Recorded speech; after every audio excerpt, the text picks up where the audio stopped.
दोस्तों नमस्कार, मैं डॉक्टर शंकर सिंह आप सबका स्वागत करता हूं डॉक्टर शंकर वेट वर्चुअल क्लासेस में।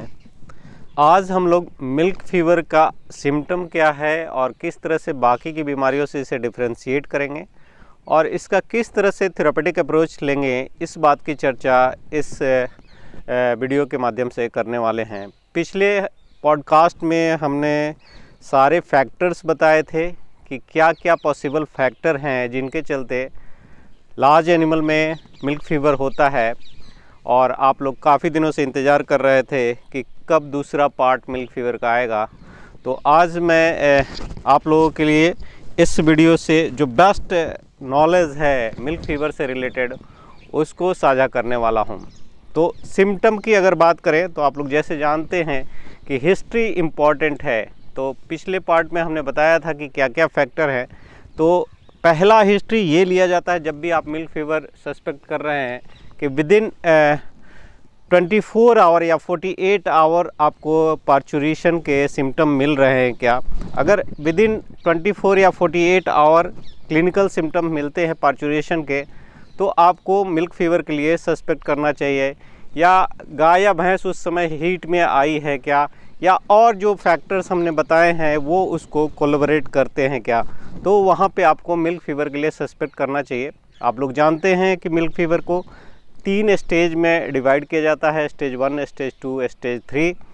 तो स्टेज 1 में ऐसा कहा जाता है कि जो मसल है उसमें कंट्रैक्शन रहता है, खास करके शोल्डर मसल्स में, और जो हाइपर सेंसिटिविटी रहती है एनिमल में, और बॉडी टेम्परेचर जो है वो थोड़ा सा हाई रहता है। एक्चुअली होता क्या है, आखिर ट्विचिंग क्यों हो रही है। आप लोग जानते हैं जब कैल्शियम कम होगा तो जनरली ऐसा माना जाता है कि मसल फ्लैसिडिटी होगी। लेकिन अगर आप न्यूरोमस्कुलर कंट्रैक्शन की बात करेंगे तो जो नर्व का कंडक्शन है, यानी कि जो सोडियम पोटेशियम गेट है, उसको ब्लॉक करने के लिए कैल्शियम की रिक्वायरमेंट होती है। तो अर्ली स्टेज में जब कैल्शियम लेवल डाउन होता है तो उस स्टेज में कैल्शियम वहाँ नहीं रहने के चलते नर्व का इम्पल्स कंडक्शन तेज़ हो जाता है, क्योंकि सोडियम एंट्री नर्व के अंदर होती है और पोटेशियम बाहर चला जाता है। और नर्व का जब कंडक्शन होता है तो फायरिंग होती है, और उसके चलते मसल कंट्रैक्शन होना शुरू हो जाता है और हाइपर एक्साइटमेंट रहता है या हाइपरस्थेसिया रहती है। तो ये जो सिम्टम ट्विचिंग का या स्टिफनेस का जो आता है वो अर्ली स्टेज में आता है, और जब मसल कंट्रैक्शन ज़्यादा होगा तो उस समय उसका बॉडी टेम्परेचर थोड़ा सा ज़्यादा रहता है, क्योंकि इंटरनल हीट का प्रोडक्शन ज़्यादा हो जाता है। तो ये रीज़न है अर्ली स्टेज में स्टिफनेस का। अगर आप एनिमल को बैक चलाते हैं तो इमीडिएटली वो गिर जाता है, या आप जब एनिमल को अप्रोच करते हैं तो अपना जीभ निकाल देता है, या वो वहाँ से भाग नहीं पाता है। ये जनरली सेकेंड स्टेज में भी देखने को मिलता है। सेकेंड स्टेज में जब एक्सटर्नल रिकम्बेंसी होती है, यानी कि जानवर जो है वो बैठ जाता है और अपने गर्दन को मोड़ करके अपने फ्लैंक में रख लेता है, तो ये इंडिकेट करता है कि स्टेज 2 में एनिमल आ गया है।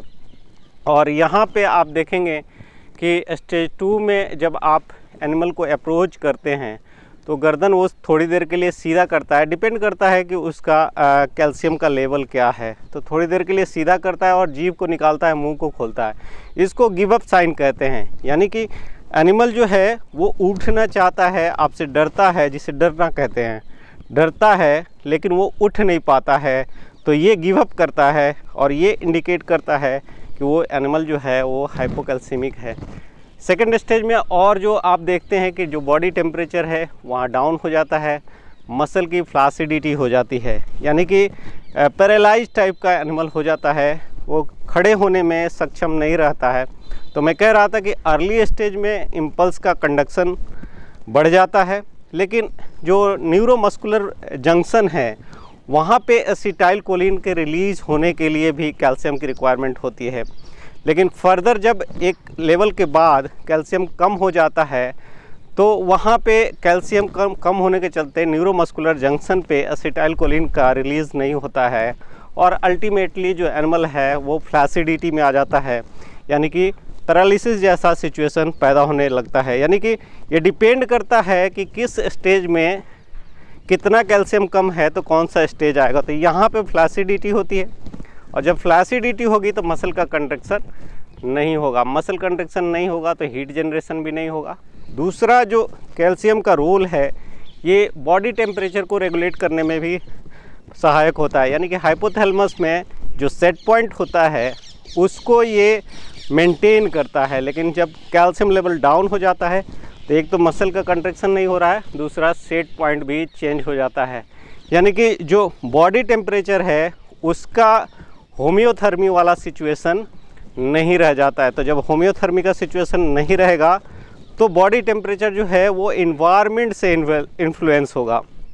और मोस्ट ऑफ द टाइम अगर आप देखेंगे तो इन्वायरमेंटल टेम्परेचर जो रहता है जनरली एनिमल्स के बॉडी टेम्परेचर से डाउन ही रहता है। यानी आप देखेंगे तो नॉर्मल इन्वायरमेंटल टेम्परेचर जो है आमतौर दिनों में आप 32 से 35 के बीच में रहता है, लेकिन बॉडी टेम्परेचर जो एनिमल का है वो 39 के लगभग में होता है।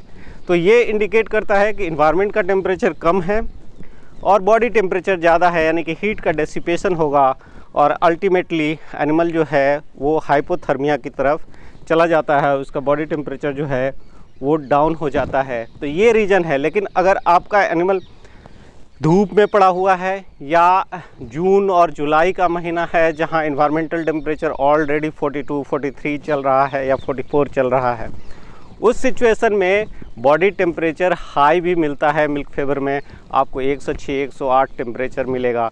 तो ये इसका मतलब ये नहीं है कि उसे मिल्क फीवर नहीं है, लेकिन बाकी के सिम्टम्स आपको मिल्क फीवर की तरह ही मिलेंगे।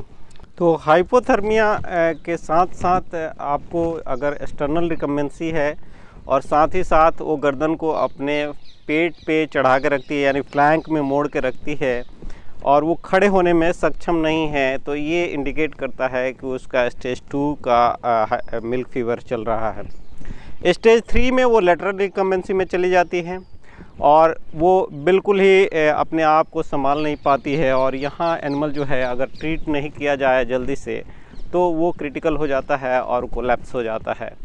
तो स्टेज 3 में अगर एनिमल है तो आपको अगर ट्रीटमेंट भी करना है, आप दूर हैं, लैटरल रिकम्बेंसी में है, उसका पेट फूल रहा है और बिल्कुल कोलैप्स होने वाली है, उस कंडीशन में आपको ओनर को कहना होगा कि उसे एक्सटर्नल रिकम्बेंसी में किसी भी तरह से रखें और जब तक आप पहुंचेंगे, अदरवाइज वो टिम्पनी से उसका डेथ हो सकता है। तो टिम्पनी होने के लैटरल रिकम्बेंसी में जो रीजन है, जब टिम्पनी होती है तो कार्डिया जो होता है, जो इरेक्टेशन के लिए जिस पे रिसेप्टर्स होते हैं, वो फ्लूइड से भर जाता है और जब फ्लूइड आ जाता है तो इरेक्टेशन प्रोसेस स्टॉप हो जाता है और फर्दर गैस एक्युमुलेट होने लगता है और एनिमल का टिम्पनी के चलते डेथ हो जाता है, ना कि मिल्क फीवर के चलते होता है। तो यहाँ पे हार्ट रेट भी आपको 120 से ज़्यादा मिलेगा, लेकिन उसमें स्ट्रेंथ नहीं रहेगा और आप जुगुलर वेन को रेज़ करेंगे तो उसको रेज़ कर पाना इम्पॉसिबल होगा। तो एक्सटर्नल रिकम्बेंसी में जब एनिमल रहता है तो यहाँ पर ट्रीटमेंट जब किया जाता है तो अर्ली रिस्पांस भी मिलता है और इलाज भी करना आसान होता है।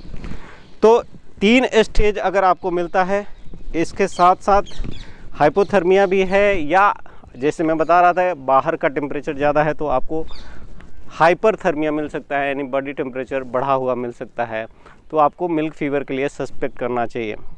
और कौन से सिचुएशन हैं जहां मिल्क फीवर की तरह एकदम से सिम्टम्स आते हैं, यानी कि वो बैठ जाती है और अपनी गर्दन को मोड़ के फ्लैंक पे रखती है, साथ ही साथ उसका टेम्परेचर कम रहता है, तो वहाँ इंडोटॉक्सीमिया, पेरिटोनाइटिस, मेटराइटिस या ई कोलाई मास्टाइटिस जब रहता है तो इस तरह का आपको सिचुएशन मिल सकता है। लेकिन जब भी आप सस्पेक्ट कर रहे हैं कि इसे मिल्क फीवर है और 48 आवर का टाइमिंग नहीं है, तीसरे या चौथे दिन पे आने के बाद हुआ है, तो आपको मास्टाइटिस और मेस्टाइटिस को ज़रूर रूल आउट करना चाहिए। या अदर डेज़ में है तो उस समय आपको पेरिटोनाइटिस या निमोनिया को ज़रूर रूल आउट करना चाहिए, जिसके चलते इंडोटॉक्सीमिया हुआ होगा। अदरवाइज़ अगर आप एनिमल इंडोटॉक्सीमिक है, सिम्टम सेम है, वहाँ टेम्परेचर भी डाउन रहेगा, उसी तरह से बैठी रहेगी, अगर आप कैल्शियम चढ़ाएंगे तो इमीडिएटली एनिमल जो है वो कोलैप्स हो जाता है। तो जब भी कैल्शियम देना हो उससे पहले ये रूल आउट कर लेना है कि एनिमल जो है इंडोटॉक्सीमिया में नहीं होना चाहिए, ट्रूली वो हाइपोकैल्सीमिक होना चाहिए और उसमें मिल्क फीवर के सिम्टम्स होने चाहिए, यानी कि हाइपोकैल्सीमिया, कैल्शियम लो के चलते जो सिम्टम्स आ रहे हैं वो होने चाहिए।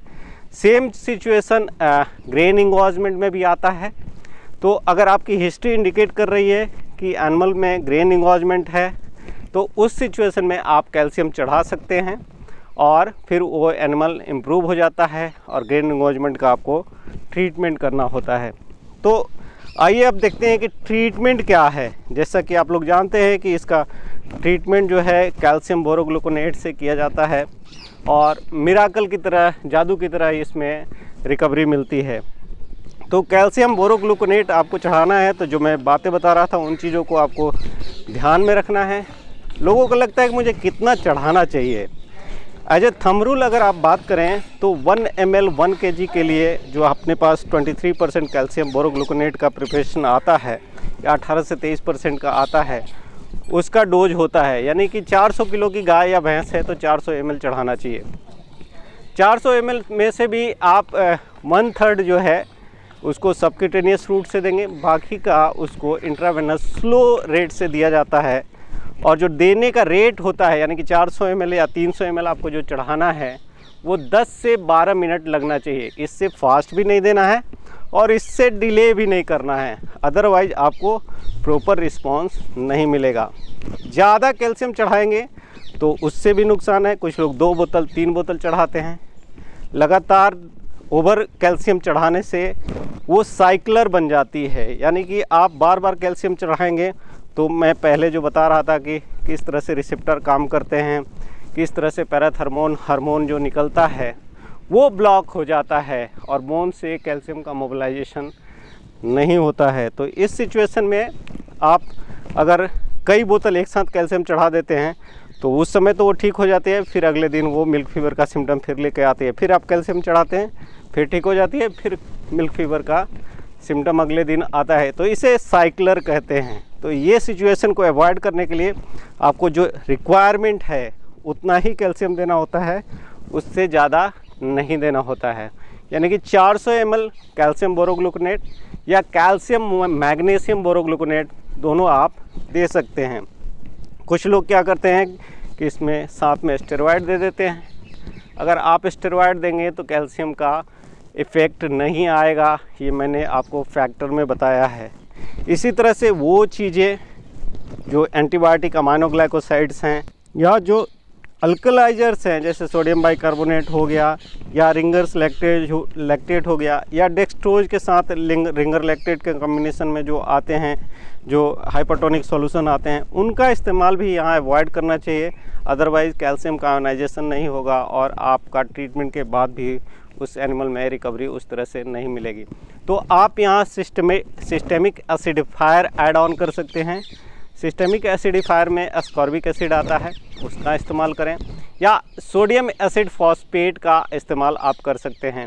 जब ट्रीटमेंट किया जाता है कैल्शियम से और एनिमल का सारा कुछ ठीक हो जाता है, यानी कि वो गर्दन नॉर्मल कर लेती है, डेफिकेट कर देती है, यूरिनेट भी कर लेती है, उसके मजल पे पानी आ जाता है, लेकिन वो खड़ी नहीं हो पाती है, तो यहाँ सस्पेक्ट करना चाहिए कि उसको हाइपोकैल्सीमिया के साथ साथ हाइपोफॉस्फेटेमिया भी है और फास्फोरस का इंजेक्शन लगाना चाहिए। तो जैसे मैं कह रहा था कि सोडियम एसिड फॉस्फेट जो है एक तो एसिडिफायर की तरह काम करेगा, दूसरा ये जो फॉस्फेट साथ में अगर फास्फोरस की कमी होगी, हाइपोफॉस्फेटेमिया होगा, तो उसको भी मैनेज कर लेगा। तो आपको डेक्सट्रोज नहीं देना है, अमाइनोग्लाइकोसाइड्स नहीं देना है और अल्कलाइजर यहाँ पे नहीं देना है। एसिडिफायर आप दीजिए, आपका केस जो है वो ठीक हो जाएगा। एक दो चीज़ और ध्यान देने वाली होती है, जैसे मैं कह रहा था कि अगर एनिमल हाइपोथर्मिक है, बॉडी टेम्परेचर लो है या विंटर है, तो उस समय में जो सॉल्यूशन है उसको लुकवार्म वाटर में गर्म कर लेना चाहिए, जिससे कि उसका जो टेम्परेचर है लगभग एनिमल के बॉडी टेम्परेचर के आसपास आ जाए। फिर उसको स्लो आईवी देना होता है 10 से 12 मिनट। अगर बॉडी टेम्परेचर जैसे मैं कह रहा हूँ गर्मी का दिन है और टेम्परेचर 107 108 है और आप मिल्क फीवर सस्पेक्ट कर रहे हैं, तो वहाँ कैल्शियम कैसे देना है ये भी इम्पॉर्टेंट है। वहाँ पे सबसे पहला काम ये करना होता है कि उसका बॉडी टेम्परेचर जो है उसको डाउन कराना होता है, और body temperature down 104 degree Fahrenheit के नीचे कराना होता है। और 104 डिग्री के फ़ारेनहाइट के नीचे जब टेम्परेचर डाउन हो जाए उसके बाद ही कैल्शियम लगाना होता है। बॉडी टेम्परेचर यहाँ आप एंटीपायरेटिक दे करके डाउन नहीं कर सकते हैं। इसके लिए आपको उसको वाटर बाथ देना होगा या कोल्ड वाटर इनीमा दे के उसका बॉडी टेम्परेचर डाउन कर सकते हैं। साथ ही साथ आप नॉर्मल टेम्परेचर या थोड़ा सा ठंडा करके नॉर्मल सलाइन चढ़ा करके भी बॉडी टेम्परेचर को डाउन कर सकते हैं। तो जब 104 के नीचे बॉडी टेम्परेचर आ जाए तो वहाँ पे आपको फिर कैल्शियम देना होगा। तो इन सारी चीज़ों को अप्रोच में ले करके आप डिफ़िकल्ट से डिफ़िकल्ट मिल्क फीवर के केस को मैनेज कर सकते हैं। तो आप लोग इसी तरह से मेरे साथ बने रहिए, और आपको लगता है कि मैं आपको कुछ कंट्रीब्यूट कर पा रहा हूं तो हमारे वीडियोस को ज़्यादा से ज़्यादा अपने दोस्तों के साथ शेयर करें, और जिन्होंने अभी तक सब्सक्राइब नहीं किया है मेरे चैनल को प्लीज़ सब्सक्राइब करें। धन्यवाद, नमस्कार।